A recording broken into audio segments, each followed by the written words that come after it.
Good.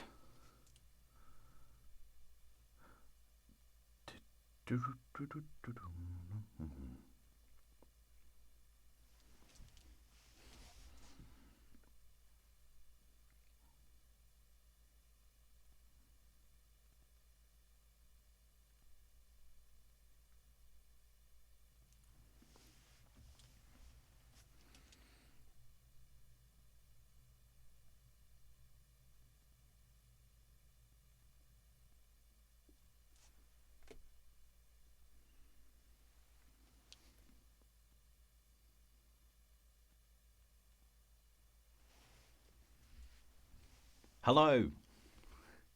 Welcome. I don't know who's in here so far. Good evening, everyone. You've probably seen me from a different angle. This is not like the last time. I tell you what, this the camera that I use, which is usually up there, was the autofocus was driving me crazy. It was when I ducked behind this microphone, it would focus on the microphone, and then I pop out and it would focus on me, and it would just get all blurry and weird. You guys have already seen it anyway. Hey Lynn, hey Natalie, hey Lorna.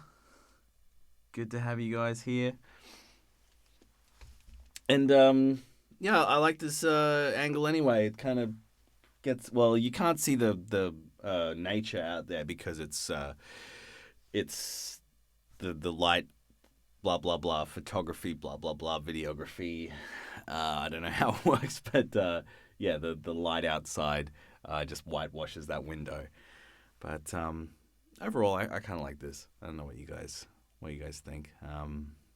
Anyway, it's all just audio, right?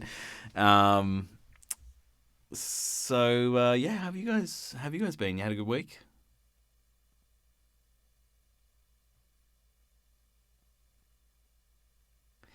This week, as far as my staying at home adventures, we've been doing yard work and getting the house organized, and I started on a series that was recommended by my good friend Ira, Babylon Berlin, and I watched the first episode. It was really good. And I also just watched American Made, which is Tom Cruise as the pilot and all the Medellin drug cartel stuff, and that was pretty good. I really enjoyed that. I'd seen Narcos on Netflix, and this was kind of like the tie-in. Well, not that they deliberately tied it in, but it's another side of the story with an American pilot who was working for TWA in the 80s, and then he got pulled into doing some recon work for the CIA, and then he became a smuggler, and it's a good story.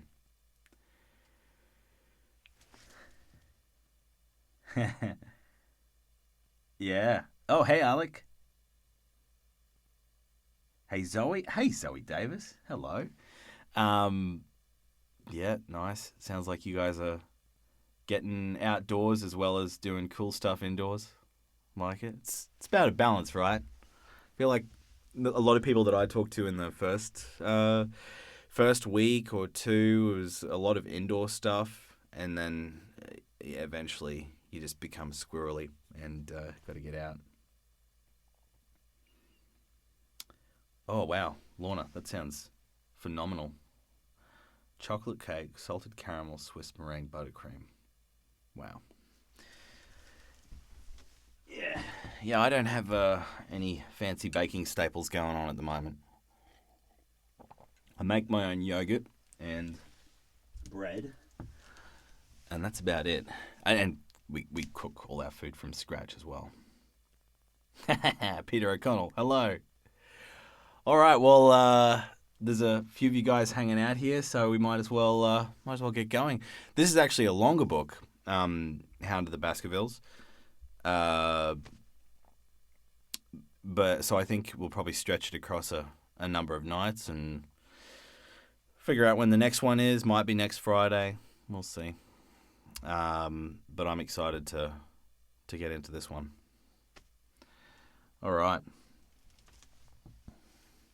I've got my trusty water, and I have a nice honey lager waiting down there for when the time is right. All right, let's jump in.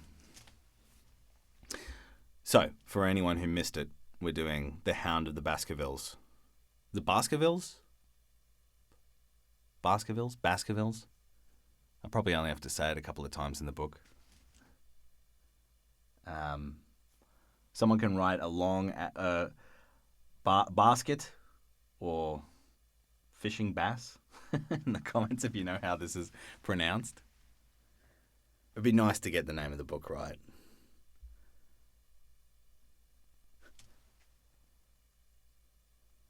Oh, hey, Vicky. Good to see you.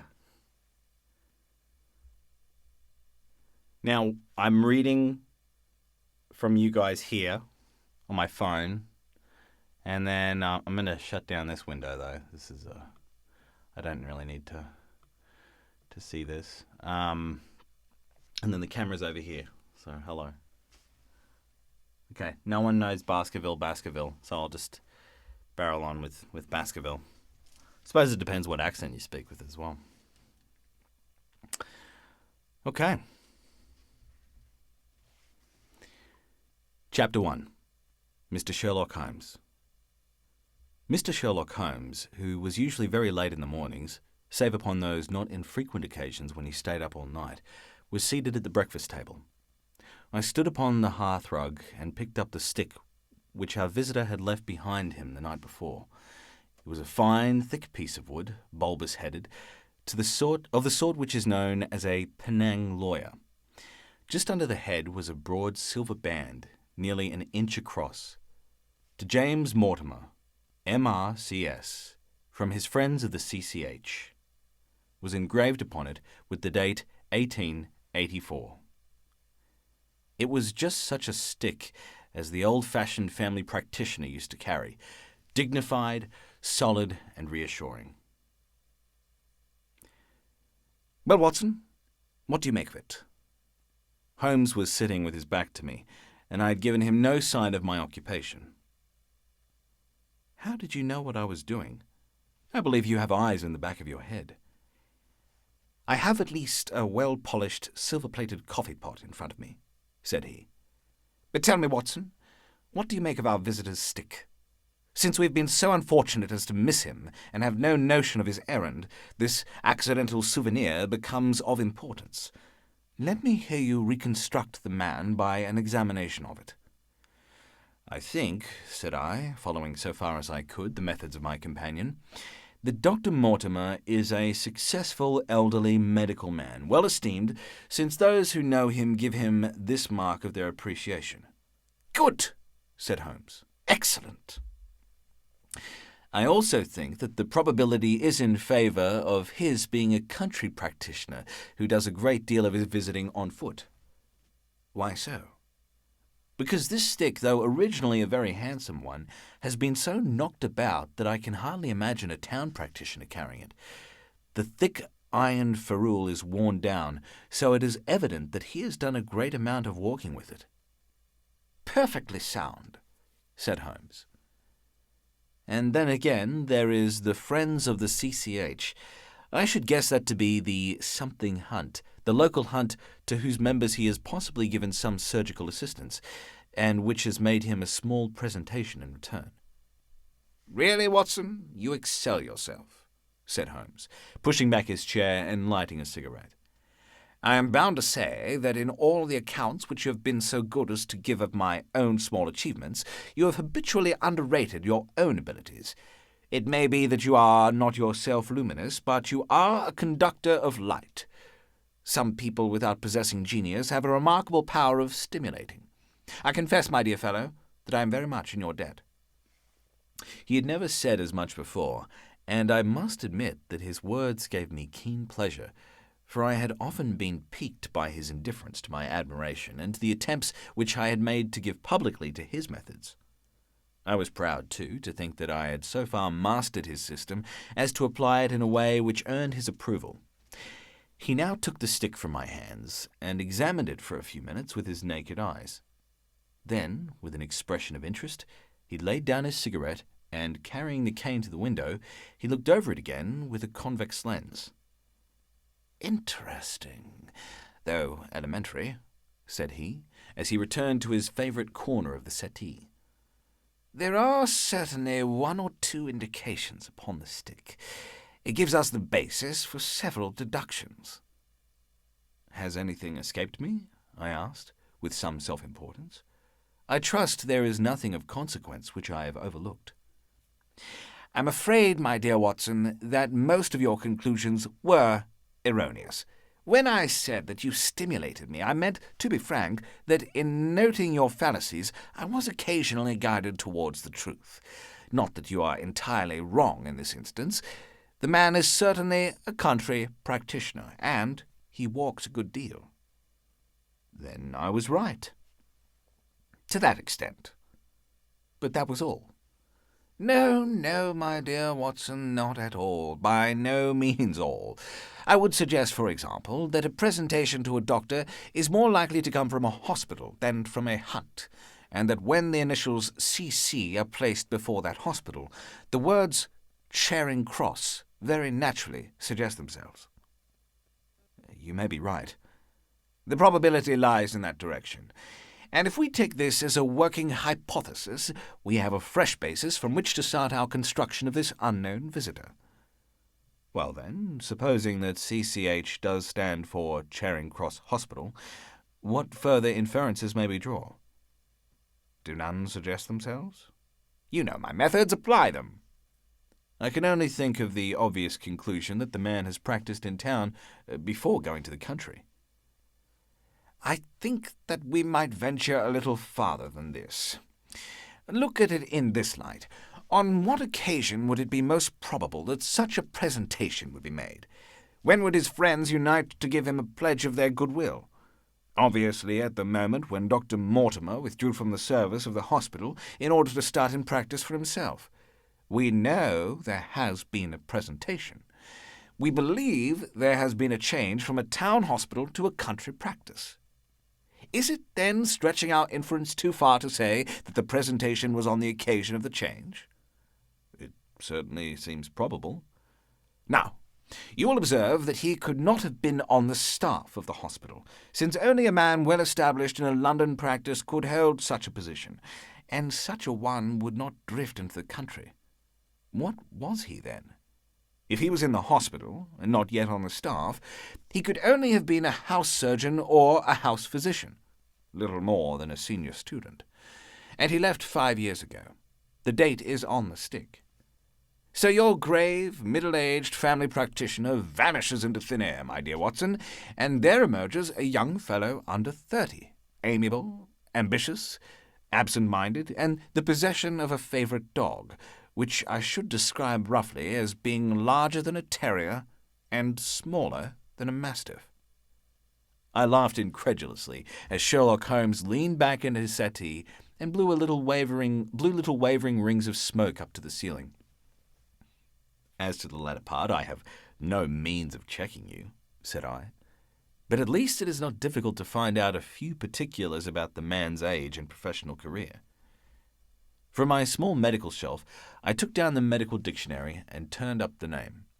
There were several Mortimers, but only one who could be our visitor. I read his record aloud. "Mortimer James, M.R.C.S., 1882, Grimpen, Dartmoor, Devon. House surgeon from 1882 to 1884 at Charing Cross Hospital. Winner of the Jackson Prize for Comparative Pathology, with essay titled Is Disease a Reversion?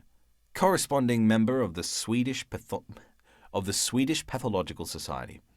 Author of Some Freaks of Atavism, Lancet, 1882. Do We Progress? Journal of Psychology, March 1883. Medical officer for the parishes of Grimpen, Thorsley, and High Barrow." "No mention of that local hunt, Watson," said Holmes, with a mischievous smile. "But a country doctor, as you very astutely observed. I think that I am fairly justified in my inferences. As to the adjectives, I said, if I remember right, amiable, unambitious, and absent-minded. It is my experience that it is only an amiable man in this world who receives testimonials, only an unambitious one who abandons a London career for the country, and only an absent-minded one who leaves his stick and not his visiting card after waiting an hour in your room. And the dog? Has been in the habit of carrying this stick behind his master. Being a heavy stick, the dog has held it tightly by the middle, and the marks of his teeth are very plainly visible. The dog's jaw, as shown in the space between these marks, is too broad, in my opinion, for a terrier, and not broad enough for a mastiff. It may have been, yes, by Jove, it is a curly-haired spaniel.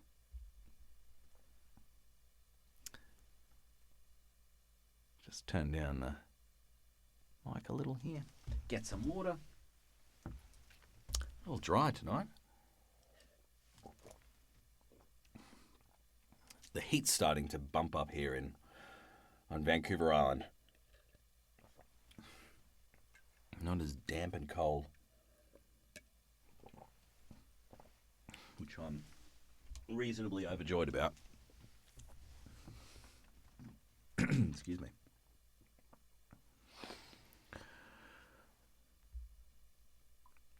So, yes, it is a curly-haired spaniel. He had risen and paced the room as he spoke. Now he halted in the recess of the window. There was such a ring of conviction in his voice that I glanced up in surprise. My dear fellow, how can you possibly be so sure of that? For the very simple reason that I see the dog himself on our very doorstep, and there is the ring of its owner. Don't move, I beg you, Watson. He is a professional brother of yours, and your presence may be of assistance to me. Now is the dramatic moment of fate, Watson, when you hear a step upon the stair which is walking into your life, and you know not whether for good or ill. What does James Mortimer, the man of science, ask of Sherlock Holmes, the specialist in crime? Come in! The appearance of our visitor was a surprise to me, since I had expected a typical country practitioner. He was a very tall, thin man, with a long nose like a beak, which shot out between two keen grey eyes, set closely together and sparkling brightly from behind a pair of gold-rimmed glasses. He was clad in professional but rather slovenly fashion, for his frock coat was dingy and his trousers frayed. Though young, his long back was already bowed, and he walked with a forward thrust of his head and a general air of peering benevolence. As he entered, his eyes fell upon the stick in Holmes' hand, and he ran towards it with an exclamation of joy. "I am so very glad," said he. "I was not sure whether I had left it here or in the shipping office. I would not lose that stick for the world." "A presentation, I see," said Holmes. "Yes, sir." "From Charing Cross Hospital?" "From one or two friends there on the occasion of my marriage." "Dear, dear, that's bad," said Holmes, shaking his head. Dr. Mortimer blinked through his glasses in mild astonishment. "Why was it bad?" "Only that you have disarranged our little deductions. Your marriage, you say?" "Yes, sir. I married, and so left the hospital, and with it all hopes of a consulting practice. It was necessary to make a home of my own." "Come, come, we are not so far after all," said Holmes. "And now, Dr. James Mortimer." "Mr., sir, Mr. A humble M.R.C.S." "And a man of precise mind, evidently." "A dabbler in science, Mr. Holmes, a picker-up of shells on the shores of the great unknown ocean. I presume that it is Mr. Sherlock Holmes who I am addressing, and not—" "No, this is my friend, Dr. Watson." "Glad to meet you, sir. I've heard your name mentioned in connection with that of your friend. With that of your friend. You interest me very much, Mr. Holmes. I had hardly expected so delicious-cephalic a skull, or such well-marked supraorbital development. Would you have any objection to my running my finger along your parietal fissure? A cast of your skull, sir, until the original is available, would be an ornament to any anthropological museum. It is not my intention to be fulsome, but I confess that I covet your skull. Wow, what a weirdo.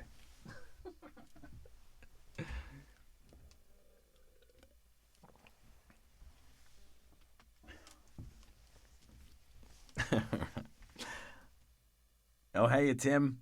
Hi, Laurie. Conrad, hello. Hey, Leifa.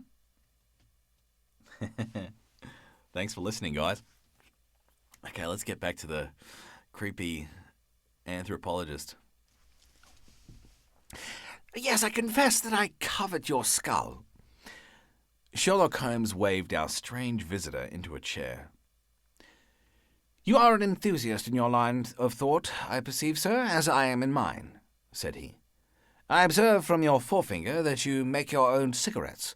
Have no hesitation in lighting one.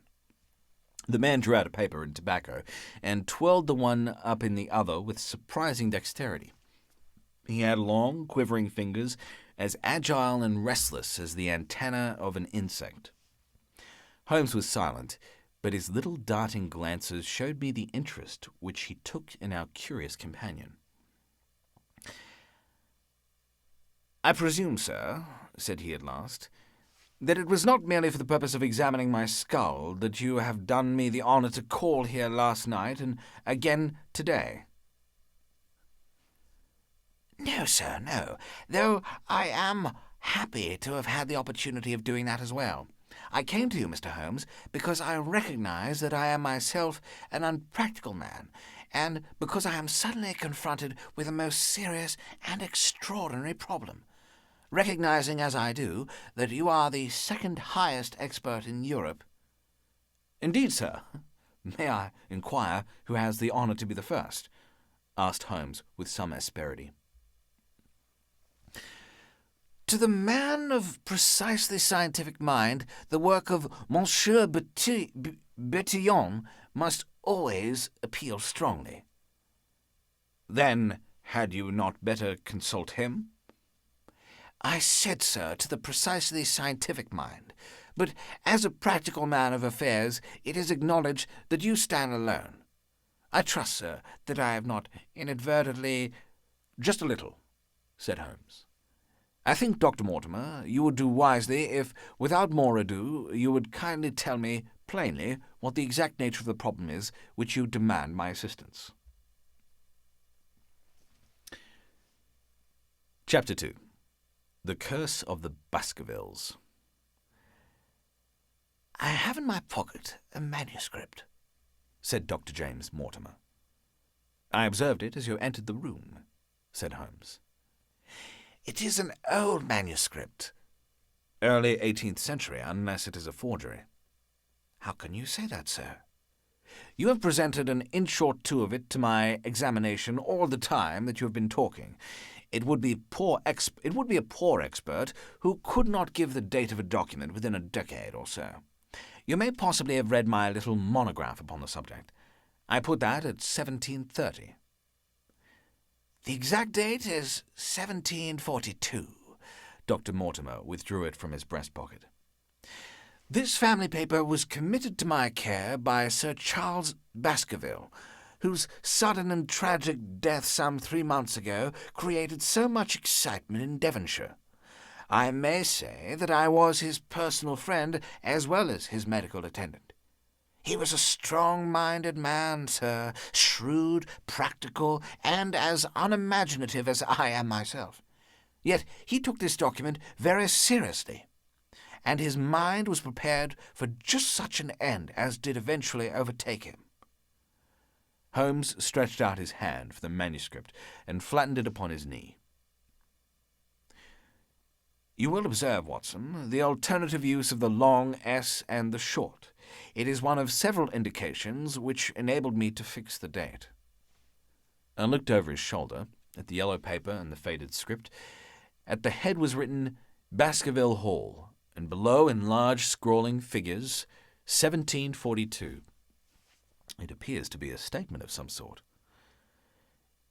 Yes, it is a statement of certain legend which runs in the Baskerville family. But I understand that it is something more modern and practical upon which you wish to consult me.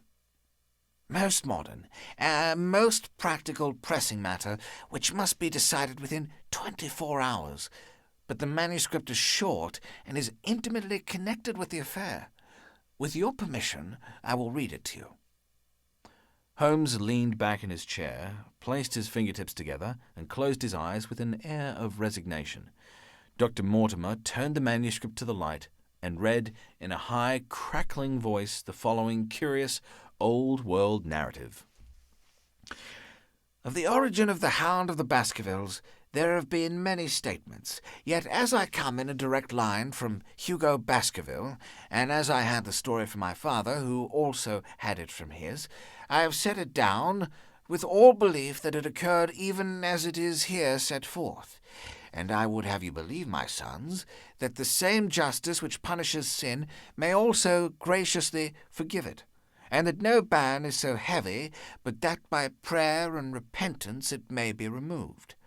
Learn then from this story not to fear the fruits of the past, but rather to be circumspect in the future, that those foul passions whereby our family has suffered so grievously may not again be loosed to our undoing.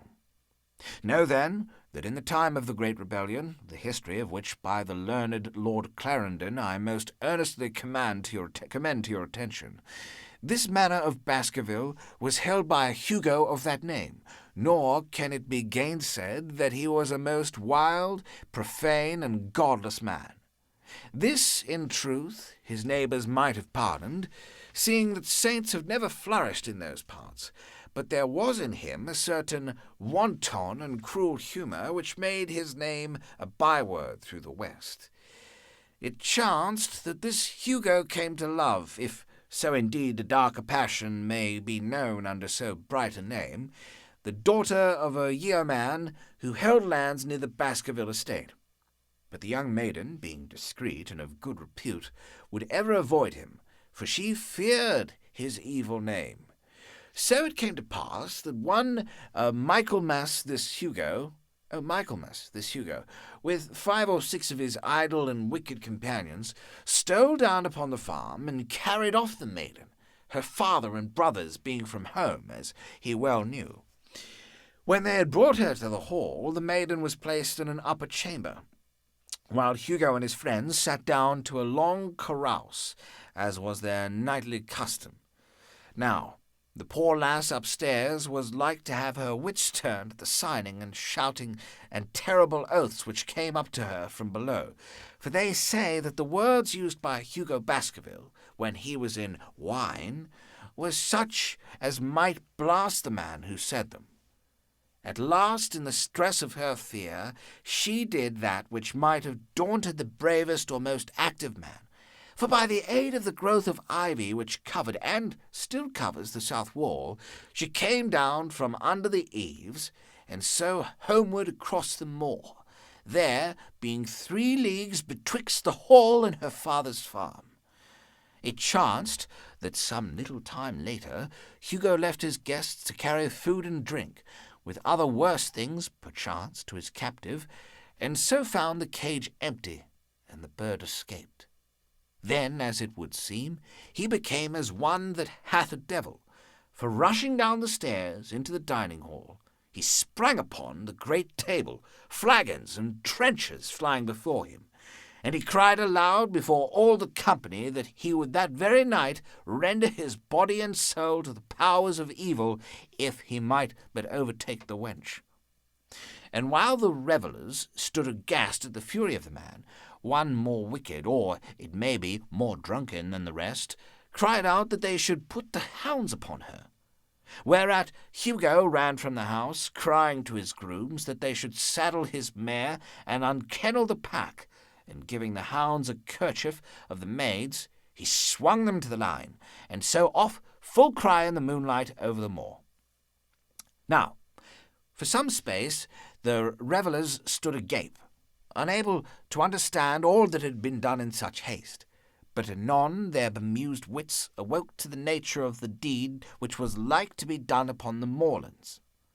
Everything was now in an uproar, some calling for their pistols, some for their horses, and some for another flask of wine. But at length some sense came back to their crazed minds, and the whole of them, 13 in number, took horse and started in pursuit. The moon shone clear above them, and they rode swiftly abreast, taking that course which the maid must needs have taken if she were to reach her own home. They had gone a mile or two when they passed one of the night shepherds upon the moorlands, and they cried to him to know if he had seen the hunt. And the man, as the story goes,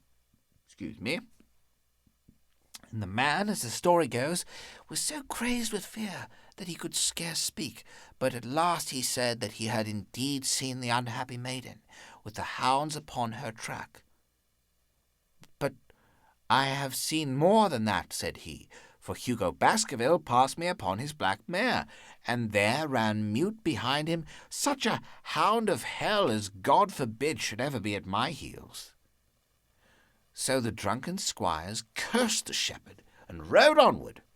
But soon their skins turned cold, for there came a sound of galloping across the moor, and the black mare, dabbled with white froth, went past with trailing bridle and empty saddle. Then the revellers rode close together, for a great fear was on them. But they still followed over the moor, though each, had he been alone, would have been right glad to have turned his horse's head. Riding slowly in this fashion, they came at last upon the hounds. These, though well known for their valour and their breed, were whimpering in a cluster at the head of a deep dip, or goyle, as we call it, upon the moor, some slinking away, and some, with starting hackles and staring eyes, gazing down the narrow valley before them. The company had come to a halt. More sober men, as you may guess, than when they started. The most of them would by no means advance, but 3 of them, the boldest, or maybe the most drunken, rode forward down the goyle. Now it opened into a broad space in which stood 2 of these great stones, still to be seen there, which were set by certain forgotten peoples in the day of old.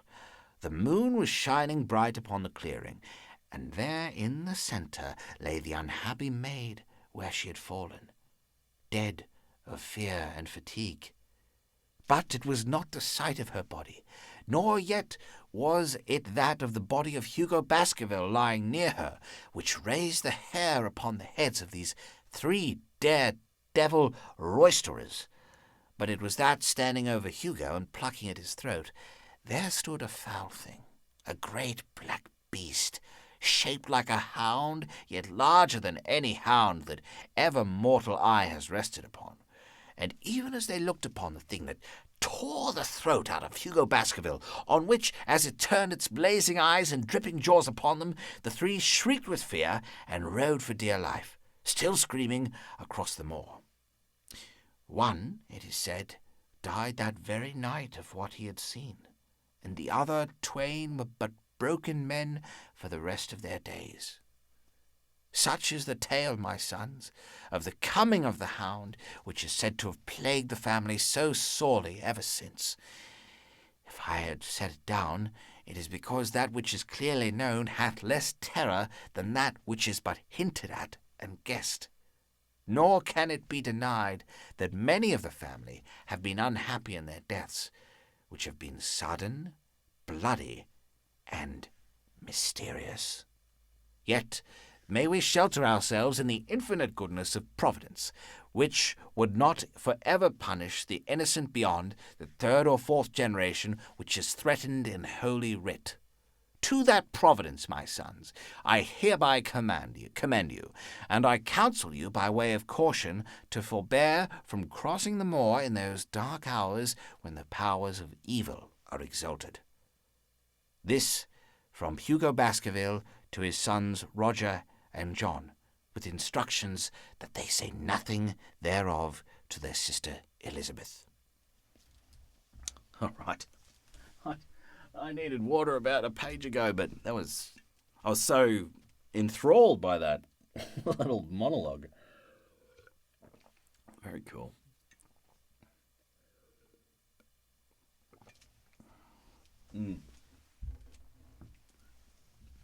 Also, that's a thing in voiceover when you pick a character voice for particularly animation or video games. If you do an audition and it's you're auditioning a minute or less, and if you do a voice that's really hectic on your throat or your voice, you got to sustain it. And so I'm glad that for that guy, that character Mortimer, I didn't pick something that was like, "Such is the tale, my sons." That would be I would be bailing on that, because you look at that monologue and it's like 3 pages long. It's huge. Okay, I need some water.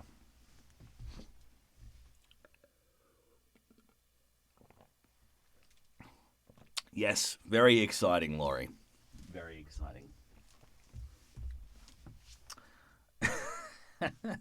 Hey, John. Thanks, Lynn. Hey, John. Other John Erskine. Laurie. Thanks for the skull cover. I know that's back to this anthropologist. I hear that you can get them online now, though the 2-day Prime delivery is a little held up because of the pandemic. So you can't get your skulls straight away. All right, so big monologue over.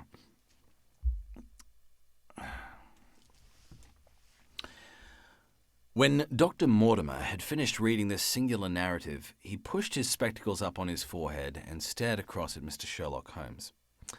The latter yawned and tossed the end of his cigarette into the fire. "Well?" Well," said he. "Do you find it interesting?" "To a collector of fairy tales." Dr. Mortimer drew a folded newspaper out of his pocket. "Now, Mr. Holmes, we will give you something a little more recent. This is the Devon County Chronicle of June 14th of this year. It is a short account of the facts elicited at the death of Sir Charles Baskerville, which occurred a few days before that date." My friend leaned a little forward, and his expression became intent. Our visitor readjusted his glasses and began. The recent sudden death of Sir Charles Baskerville, whose name has been mentioned as the probable Liberal candidate for Mid-Devon at the next election, has cast a gloom over the country. Though Sir Charles had resided at Baskerville Hall for a comparatively short period, his amiability of character and extreme generosity had won the affection and respect of all who had been brought into contact with him. In these days of nouveau riche, it is refreshing to find a case where the scion of an old county family, which has fallen upon evil days, is able to make his own fortune, and to bring it back with him to restore the fallen grandeur of his line. Sir Charles, as is well known, made large sums of money in South African speculation. More wise than those who go on until the wheels turn against them, he realized his gains and returned to England with them. It is only 2 years since he took up his residence at Baskerville Hall, and it is common talk how large those schemes of reconstruction and improvement which have been interrupted by his death. Being himself childless, it was his openly expressed desire that the whole countryside should, within his own lifetime, profit by his good fortune. And many will have personal reasons for bewailing his untimely end. His generous donations to local and county charities have been frequently chronicled in these columns. The circumstances connected with the death of Sir Charles cannot be said to have been entirely cleared up by the inquest, but at least enough has been done to dispose of those rumours to which local superstition has given rise. There is no reason whatever to suspect foul play, or to imagine that death could be from any but natural causes. Sir Charles was a widower, and a man who may be said to have been in some ways of an eccentric habit of mind. In spite of his considerable wealth, he was simply in his personal tastes, and his indoor servants at Baskerville Hall consisted of a married couple named Barrymore, the husband acting as butler and the wife as housekeeper. Their evidence, corroborated by that of several friends, tends to show that Sir Charles's health has for some time been impaired, and points especially to some affection of the heart, manifesting itself in changes of colour, breathlessness, and acute attacks of nervous depression. Dr. James Mortimer, the friend and medical attendant of the deceased, has given evidence to the same effect. The facts of this case are simple. Sir Charles Baskerville was in the habit every night before going to bed of walking down the famous yew alley of Baskerville Hall. The evidence of the Barrymores showed that this had been his custom. On the 4th of June, Sir Charles had declared his intention of starting next day for London, and had ordered Barrymore to prepare his luggage. That night he went out as usual for his nocturnal walk, in the course of which he was in the habit of smoking a cigar. He never returned. At 12 o'clock, Barrymore, finding the hall door still open, became alarmed, and, lighting a lantern, went in search of his master. The day had been wet, and Sir Charles's footmarks were easily traced down the alley. Halfway down this walk there is a gate which leads out onto the moor. There were indications that Sir Charles had stood for some little time here. He then proceeded down the alley, and it was at the far end of it that his body was discovered. One fact which has not been explained is the statement of Barrymore that his master's footprints altered their character from the time he passed the Moorgate, and that he appeared from thence onwards to have been walking upon his toes. One Murphy, a gipsy horse-dealer, was on the moor at no great distance at the time, but he appears by his own confession to have been the worse for drink. He declares that he heard cries, but is unable to state from which direction they came.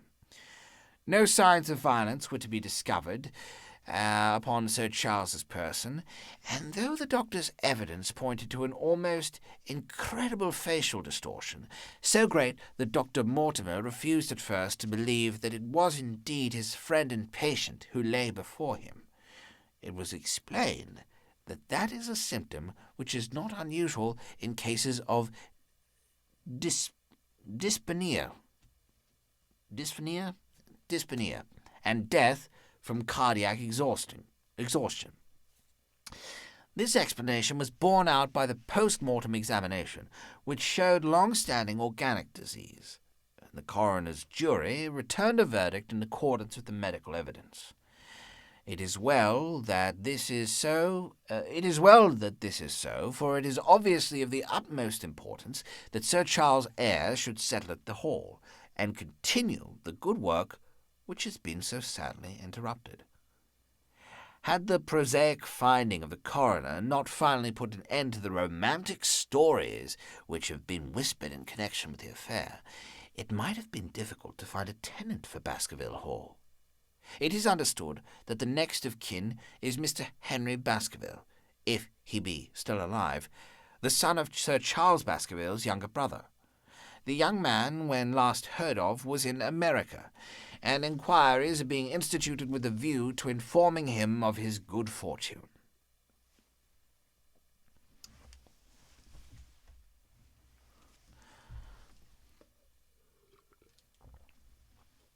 Dr. Mortimer refolded his paper and replaced it in his pocket. Those are the public facts, Mr. Holmes, in connection with the death of Sir Charles Baskerville.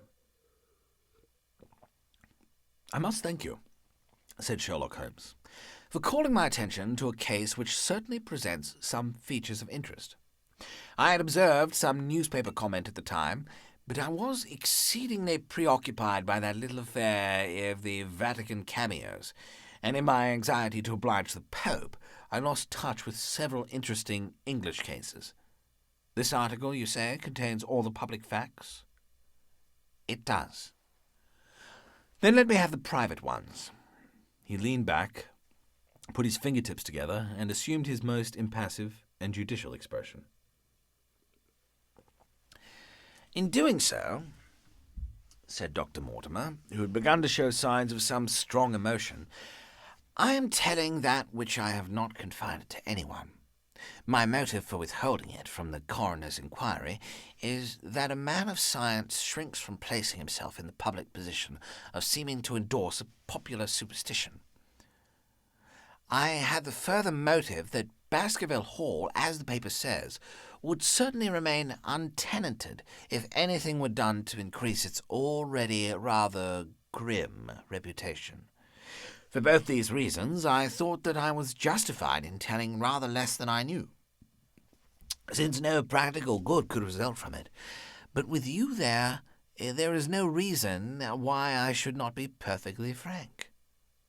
The moor is very sparsely inhabited, and those who live near each other are thrown very much together. For this reason, I saw a good deal of Sir Charles Baskerville. With the exception of Mr. Frankland, of Lafter Hall, and Mr. Stapleton, the naturalist, there are no other men of education within many miles. Sir Charles was a retiring man, but the chance of his illness brought us together, and in a community of interests in science kept us so. He had brought back much scientific information from South Africa, and many a charming evening we have spent together discussing the comparative anatomy of the Bushman and the Hottentot. Within the last few months it became increasingly plain to me that Sir Charles's nervous system was strained to breaking point. He had taken this legend, which I have read to you, exceedingly to heart. So much so that, although he would walk in his own grounds, nothing would induce him to go out upon the moor at night. Incredible as it may appear to you, Mr. Holmes, he was honestly convinced that a dreadful fate overhung his family, and certainly the records which he was able to give of his ancestors were not encouraging. The idea of some ghastly presence constantly haunted him, and on more than one occasion he has asked me whether I had on my medical journeys at night ever seen any strange creature or heard the baying of a hound. The latter question he put to me several times, and always with a voice which vibrated with excitement. I can well remember driving up to his house in the evening, some 3 weeks before the fatal event. He chanced to be at his hall door. I had descended from my gig and was standing in front of him, when I saw his eyes fix themselves over my shoulder, and stare past me with an expression of the most dreadful horror. I whisked round, and had just time to catch a glimpse of something which I took to be a large black calf passing at the head of the drive. So excited and alarmed was he that I was compelled to go down to the spot where the animal had been and look around for it. It was gone, however, and the incident appeared to make the worst impression upon his mind. I stayed with him all the evening, and it was on that occasion, to explain the emotion which he had shown, that he confided to my keeping that narrative which I read to you when I first came. I mention this small episode because it assumes some importance in view of the tragedy which followed. But I was convinced at the time that the matter was entirely trivial, and that his excitement had no justification. It was at my advice that Sir Charles was about to go to London. His heart was, I knew, affected, and the constant anxiety in which he lived, however chimerical the cause of it might be, was evidently having a serious effect upon his health. I thought that a few months among the distractions of town would send him back a new man. Mr. Stapleton, a mutual friend, who was much concerned at his state of health, was of the same opinion. At the last instant came this terrible catastrophe. On the night of Sir Charles's death, Barrymore, the butler, who made the discovery, sent Perkins the groom on horseback to me, and as I was sitting up late, I was able to reach Baskerville Hall within an hour of the event. I checked and corroborated all the facts which were mentioned at the inquest. I followed the footsteps down the yew alley. I saw a spot at the moor gate where he seemed to have waited. I remarked the change in the shape of the prints after that point. I noted that there were no other footsteps save those of Barrymore on the soft gravel, and finally I carefully examined the body, which had not been touched until my arrival. Sir Charles lay on his face, his arms out, his fingers dug into the ground, and his features convulsed with some strong emotion to such an extent that I could hardly have sworn to his identity. There was certainly no physical injury of any kind, but one false statement was made by Barrymore at the inquest. He said that there were no traces upon the ground round the body. He did not observe any, but I did. Some little distance off, but fresh and clear. Footprints? Footprints. A man's or a woman's? Dr. Mortimer looked strangely at us for an instant, and his voice sank almost to a whisper as he answered. Mr. Holmes, they were the footprints of a gigantic hound. Chapter 3. All right. Dave, welcome. Hello.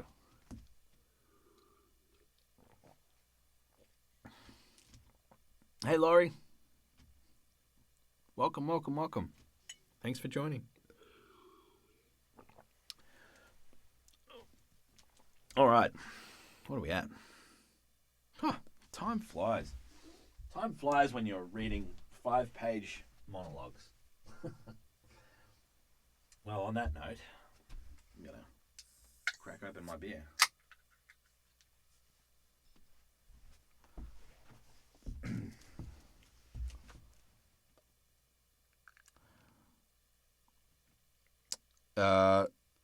So do you guys have any creative plans for the Easter weekend?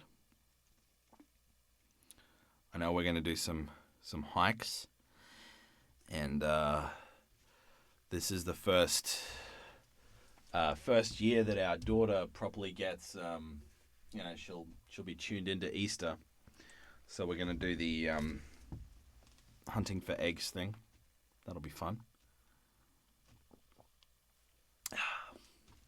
Very good.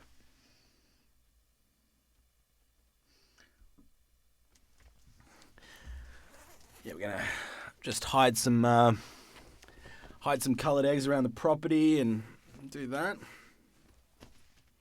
Stay home, garden, crochet, bake. Love it. Sounds like a great plan.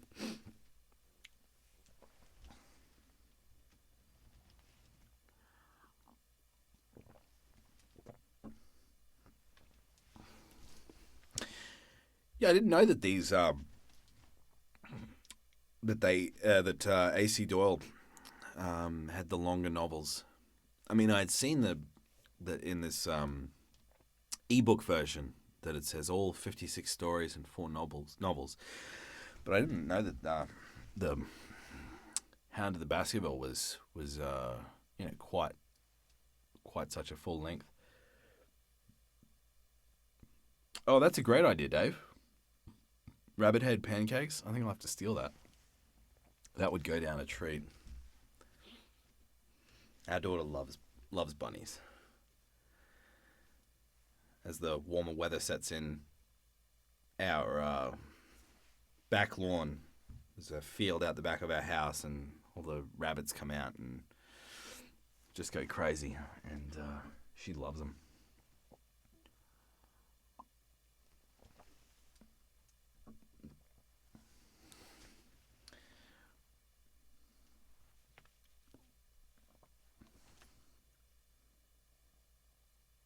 Oh, nice. That sounds good, John. Yeah, coffee in the sun weather is extremely exciting. Out today in t-shirt, which is just joyous. Joyous.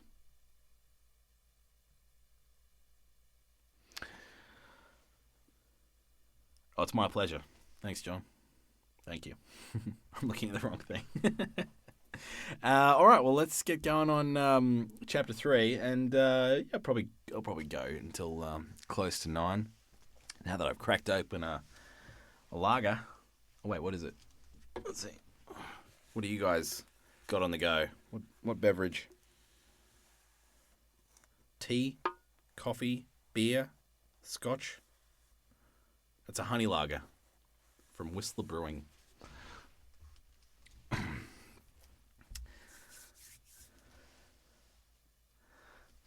Alrighty.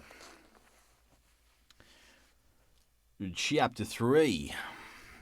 Chapter 3, The Problem.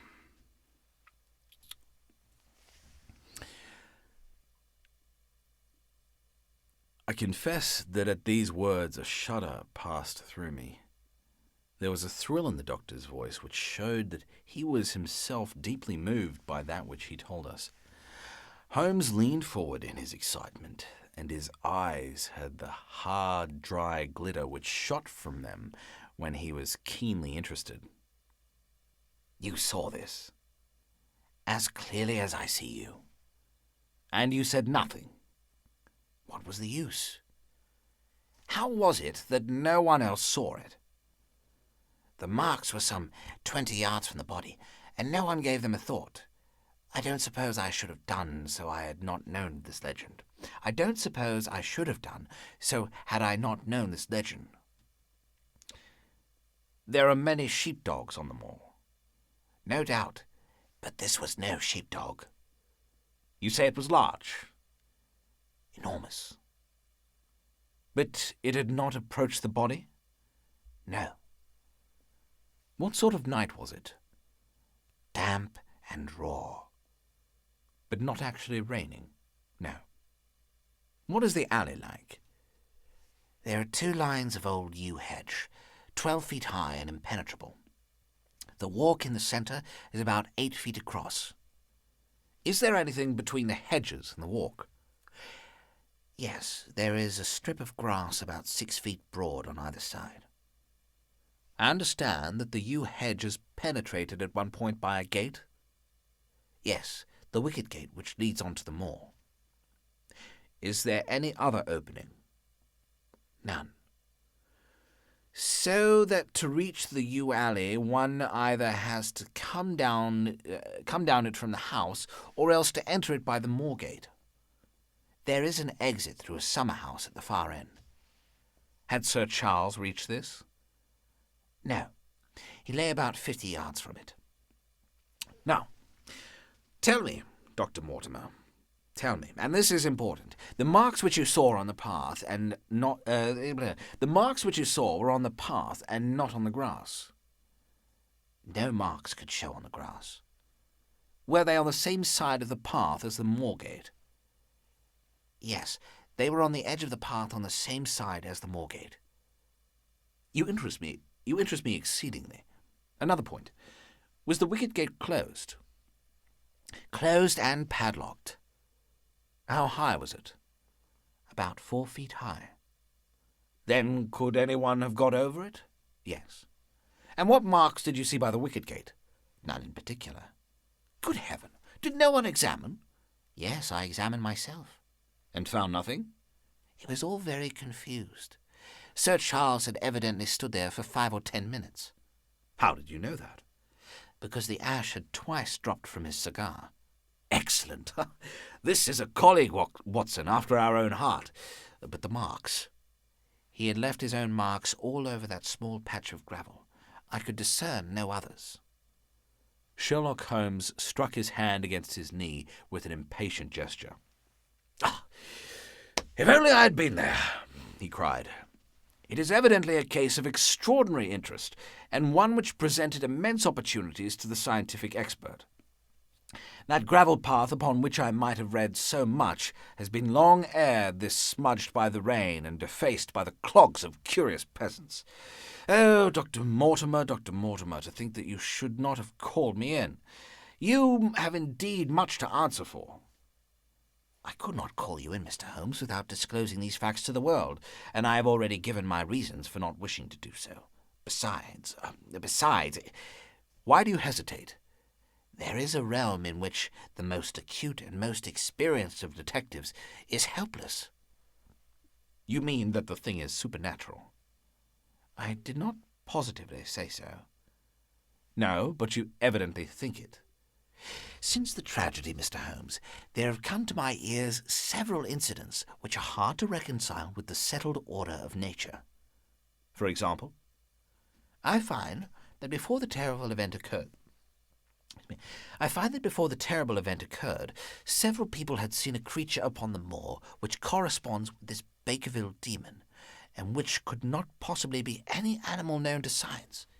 They all agreed that it was a huge creature, luminous, ghastly, and spectral. I have cross-examined these men, one of them a hard-headed countryman, one a farrier, and one a moorland farmer, who all tell the same story of this dreadful apparition, exactly corresponding to the hell-hound of the legend. I assure you that there is a reign of terror in the district, and that it is a hardy man who will cross the moor at night. And you, a trained man of science, believe it to be supernatural? I do not know what to believe. Holmes shrugged his shoulders. I have hitherto confined my investigations to this world, said he. In a modest way, I have combated evil, but to take on the father of evil himself would perhaps be too ambitious a task. Yet you must admit that the footmark is material. The original Hound was material enough to tug a man's throat out, and yet he was diabolical as well. I see that you have quite gone over to the supernaturalists. But now, Dr. Mortimer, tell me this. If you hold these views, why have you come to consult me at all? You tell me in the same breath that it is useless to investigate Sir Charles's death, and that you desire me to do it. I did not say that I desired you to do it. Then, how can I assist you? By advising me as to what I should do with Sir Henry Baskerville, who arrives at Waterloo Station, Dr. Mortimer looked at his watch, in exactly 1 hour and a quarter. He being the heir? Yes. On the death of Sir Charles, we inquired for this young gentleman, and found that he had been farming in Canada. From the accounts which have reached us, he is an excellent fellow in every way. I speak not as a medical man, but as a trustee and executor of Sir Charles's will. There is no other claimant, I presume? None. The only other kinsman whom we have been able to trace was Roger Baskerville, the youngest of 3 brothers, of whom poor Sir Charles was the elder. The second brother, who died young, is the father of this lad, Henry. The third, Roger, was the black sheep of the family. He came of the old masterful Baskerville strain, and was the very image, they tell me, of the family picture of old Hugo. He made England too hot to hold him, fled to Central America, and died there in 1876 of yellow fever. Henry is the last of the Baskervilles. In 1 hour and 5 minutes I meet him at Waterloo Station. I have had a wire that he arrived at Southampton this morning. Now, Mr. Holmes, what would you advise me to do with him? Why should he not go to the home of his fathers? It seems natural, does it not? And yet, consider that every Baskerville who goes there meets with an evil fate. I feel sure that if Sir Charles could have spoken with me before his death, he would have warned me against bringing this, the last of the old race, and the heir to great wealth, to that deadly place. And yet it cannot be denied that the prosperity of the whole poor bleak countryside depends upon his presence. All the good work which has been done by Sir Charles will crash to the ground if there is no tenant of the hall. I feel lest I should be swayed too much by my own obvious interest in the matter, and that is why I bring the case before you and ask for your advice. Holmes considered for a little time. Put into plain words, the matter is this, said he. In your opinion, there is a diabolical agency which makes Dartmoor an unsafe abode for a Baskerville. That is your opinion. At least I might go the length of saying that there is some evidence that this may be so. Exactly. But surely, if your supernatural theory be correct, it could work the young man evil in London as easily as in Devonshire. A devil with merely local powers, like a parish vestry, would be too inconceivable a thing. You put the matter more flippantly, Mr. Holmes, than you would probably if you were brought into personal contact with these things. Your advice, then, as I understand it, is that the young man will be as safe in Devonshire as in London. He comes in 50 minutes. What would you recommend? I recommend, sir, that you take a cab, call off your spaniel, who is scratching at my front door, and proceed to Waterloo to meet Sir Henry Baskerville. And then? And then you will say nothing to him at all until I've made up my mind about the matter. Excuse me. How long will it take you to make up your mind? 24 hours. At 10 o'clock tomorrow, Dr. Mortimer, I will be much obliged to you if you will call upon me here, and it will be of help to me in my plans for the future if you will bring Sir Henry Baskerville with you. I will do so, Mr. Holmes. He scribbled the appointment on his shirt cuff and hurried off in his strange, peering, absent-minded fashion. Holmes stopped him at the head of the stair. Only one more question, Dr. Mortimer. You say that before Sir Charles Baskerville's death, several people saw this apparition upon the moor. 3 people did. Did any see it after? I have not heard of any. Thank you. Good morning. Holmes returned to his seat with that quiet look of inward satisfaction, which meant that he had a congenial task before him. Going out, Watson? Unless I can help you. No, my dear fellow, it is at the hour of action that I turn to you for aid. But this is splendid, really unique from some points of view. When you pass Bradley's, would you ask him to send up a pound of the strongest shag tobacco? Thank you. It would be as well if you could make it convenient not to return before evening. Then I should be glad to compare impressions as to this most interesting problem which has been submitted to us this morning. I knew that seclusion and solitude were very necessary for my friend in those hours of intense mental concentration, during which he weighed every particle of evidence, constructed alternative theories, balanced one against the other, and made up his mind as to which points were essential and which immaterial. I therefore spent the day at my club, and did not return to Baker Street until evening. It was nearly 9 o'clock when I found myself in the sitting-room once more. My first impression as I opened the door was that a fire had broken out, for the room was so filled with smoke that the light of the lamp upon the table was blurred by it. As I entered, however, my fears were set at rest, for it was the acrid fumes of strong, coarse tobacco which took me by the throat and set me coughing. Through the haze I had a vague vision of Holmes in his dressing-gown, coiled up in an armchair with his black clay pipe between his lips. Several rolls of paper lay around him. "Caught cold, Watson?" said he. "No, it's this poisonous atmosphere. I suppose it is pretty thick, now that you mention it." "Thick? It is intolerable." "Open the window, then. You have been at your club all day, I perceive." "My dear Holmes, am I right?" "Certainly, but how?" He laughed at my bewildered expression. "There is a delightful freshness about you, Watson, which makes it a pleasure to exercise any small powers which I possess at your expense.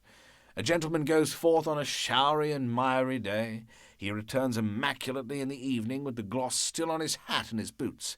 He has been a fixture, therefore, all day. He is not a man with intimate friends. Where, then, could he have been? Is it not obvious?" "Well, it is rather obvious." "The world is full of obvious things which nobody by any chance ever observes. Where do you think that I have been?"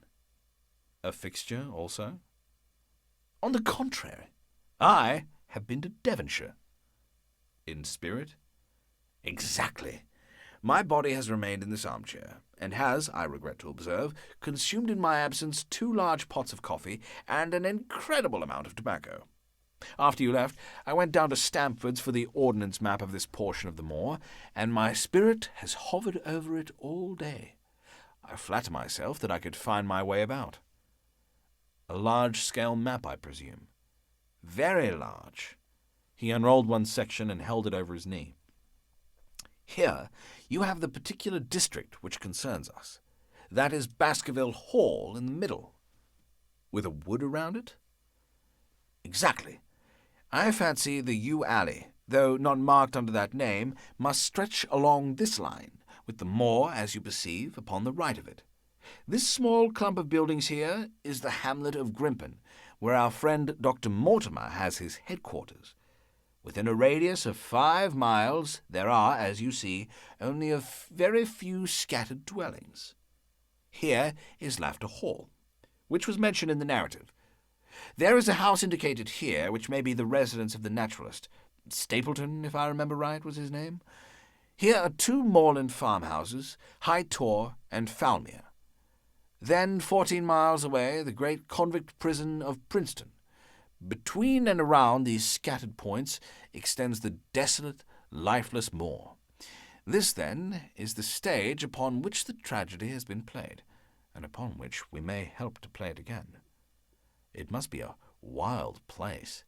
Yes, the setting is a worthy one. If the devil did desire to have a hand in the affairs of men, then you are yourself inclining to that supernatural explanation. The devil's agents may be of flesh and blood, may they not? There are 2 questions waiting for us at the outset. The one is whether any crime has been committed at all. The second is, what is the crime, and how was it committed? Of course, if Dr. Mortimer's surmise should be correct, and we are dealing with forces outside the ordinary laws of nature, then there is an end of our investigation. But we are bound to exhaust all other hypotheses before falling back upon this one. I think we'll shut that window again, if you don't mind. It is a singular thing, but I find that a concentrated atmosphere helps a concentration of thought. I have not pushed it to the length of getting into a box to think, but that is the logical outcome of my convictions. Have you turned the case over in your mind? Yes, I have thought a good deal of it in the course of the day. What do you make of it? It is very bewildering. It has certainly character of its own. There are points of distinction about it. That change in the footprints, for example. What do you make of that? Mortimer said that the man had walked on tiptoe down that portion of the alley. He only repeated what some fool had said at the inquest. Why should a man walk on tiptoe down the alley? What then? He was running, Watson, running desperately, running for his life, running until he burst his heart and fell dead upon his face. Running from what? There lies our problem. There are indications that the man was crazed with fear before he ever began to run. How can you say that? I am presuming that the cause of his fears came to him across the moor. If that was so, and it seems most probable, only a man who had truly lost his wits would have run from the house instead of towards it. If the gypsy's evidence may be taken as true, he ran with cries for help in the direction where help was least likely to be. Then again, whom was he waiting for that night? And why was he waiting for him in the yew alley rather than in his own house? You think that he was waiting for someone? The man was elderly and infirm. We can understand his taking an evening stroll, but the ground was damp and the night inclement. Is it natural that he should stand for 5 or 10 minutes, as Dr. Mortimer, with more practical sense than I should have given him credit for, deduced from the cigar ash? But he went out every evening. I think it unlikely that he waited at the moor gate every evening. On the contrary, the evidence is that he avoided the moor. That night he waited there. It was the night before he made his departure for London. The thing takes shape, Watson. It becomes coherent.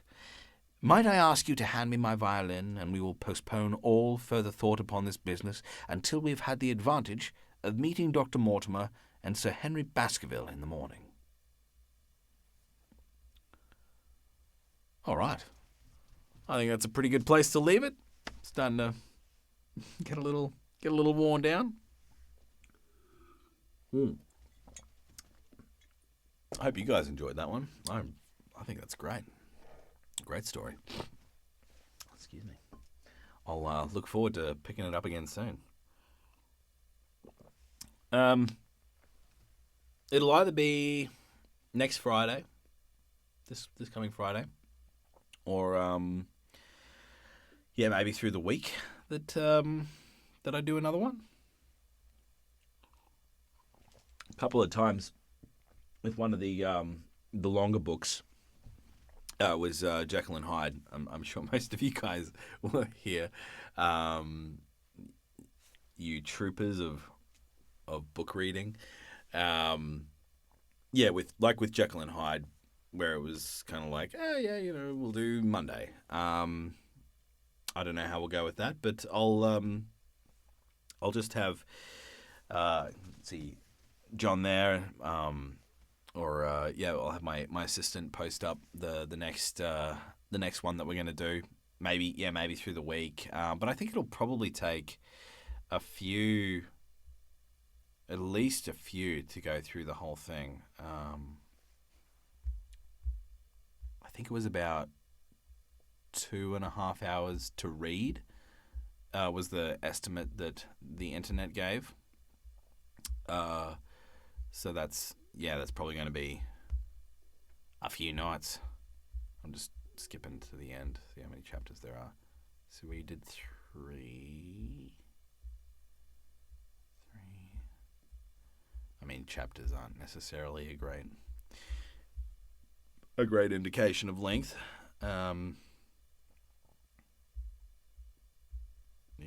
Man on the Tour. Chapter 11. Anyway, I'll figure it out. But great book so far. I definitely want to finish it up. Cool. Well, thanks, guys. Thanks very much. Have a great weekend and have a safe and happy Easter. Get out there, outside, with whatever you're allowed, wherever you live. I know certain areas have different restrictions at the moment, but I mean, we can all go out and just sit on our porch or balcony or something like that and just enjoy some sun. Cool. All right. Well, I'll sign off and catch you guys next time. I'll let you know when the next one's coming up. Okay. Bye-bye. Thanks again.